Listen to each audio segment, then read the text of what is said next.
everybody? This is Nerd News Today, hanging out at Hasbro right now here with Greg from Dungeons & Dragons, D&D in the house.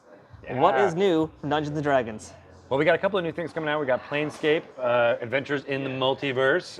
It's a slipcase with 3 amazing books, a Dungeon Master's screen, and a pull-out map of the Outlands. Planescape is interesting because it is where all of the D&D multiverse connects together in Sigil, the City of Doors. So it connects to the Forgotten Realms,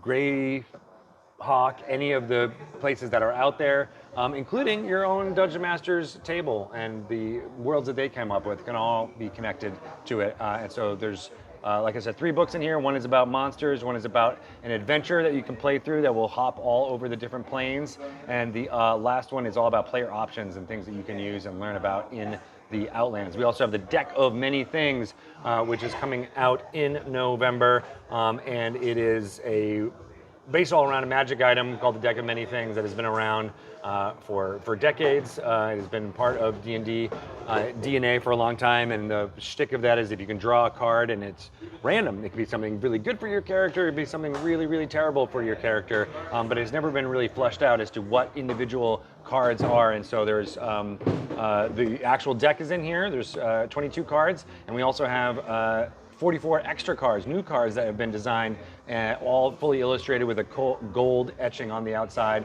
as well as a guidebook that tells you all about each individual card and what it can do for you, and advice on how to use it. And this character that is on the front here too is also really interesting. It's the first canonical autistic character in Dungeons & Dragons. You can kind of tell she's not looking directly at the camera of this piece of artwork because her best friend is a Medusa, and many D&D players would know that if you look at Medusa in the eye, you have a chance to turn to stone. Luckily, if you have a friend who does not look at you in the eye, it actually might end up being quite advantageous, and the two of them have a really great story together that is unfolded in this book.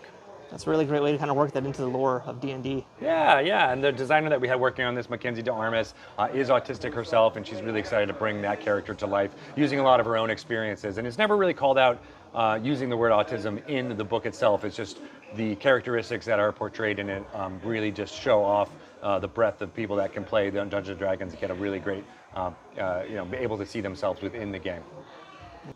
So that Deck of Many Things is the alt cover. This is the standard cover that you can get everywhere. The alt cover has only available through game stores. This is the one that you'll be able to get online as well as through the big box sellers that are out there. It comes with a book as well as all the decks of cards that are in there. This is Phandelver and Below, which is the alt cover of an adventure that was in the starter set for the 2014 Dungeons & Dragons release.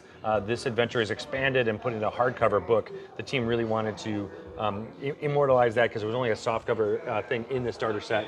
Now it is a full adventure, and it goes into some very, very dark places, as you can tell from this. Lots of fun. It involves mind flayers, which a lot of people are talking about now, not only because it's mentioned in Stranger Things, but it's in the amazing video game Baldur's Gate 3 that is out from our friends at Larian. If you haven't played that, definitely would love it. And then if you love the story about mind flayers, maybe check out some lore of them, where they come from in Phandelver and Below, the Shattered Obelisk, which is available now everywhere.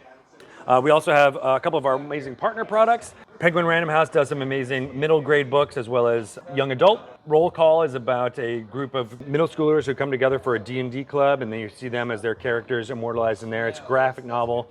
My daughters love graphic novels. They devour them almost as quickly as they do comic books, and that one is all about that experience. The Behold is a Where's Waldo for Dungeons & Dragons. So it's a series of really iconic pictures and locations, and you have little quests and things to be able to find and search for the characters within it. So that's a really fun activity book for kids. And then this Asterix Treasure dice sets, getting the randomization in there. So each of these packs has a set of dice that you use to play Dungeons & Dragons with, or just really cool to fun. Some people call them math rocks. They come with a bag that you can hold those in, branded, as well as a coin. And there are different rarities and legendary items that you can potentially get in each one of these pouches that are out there.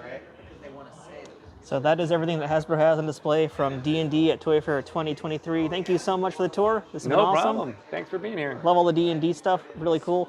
So that's it for here. Keep watching Nerd News Today to see all the fun stuff at Toy Fair during this entire weekend.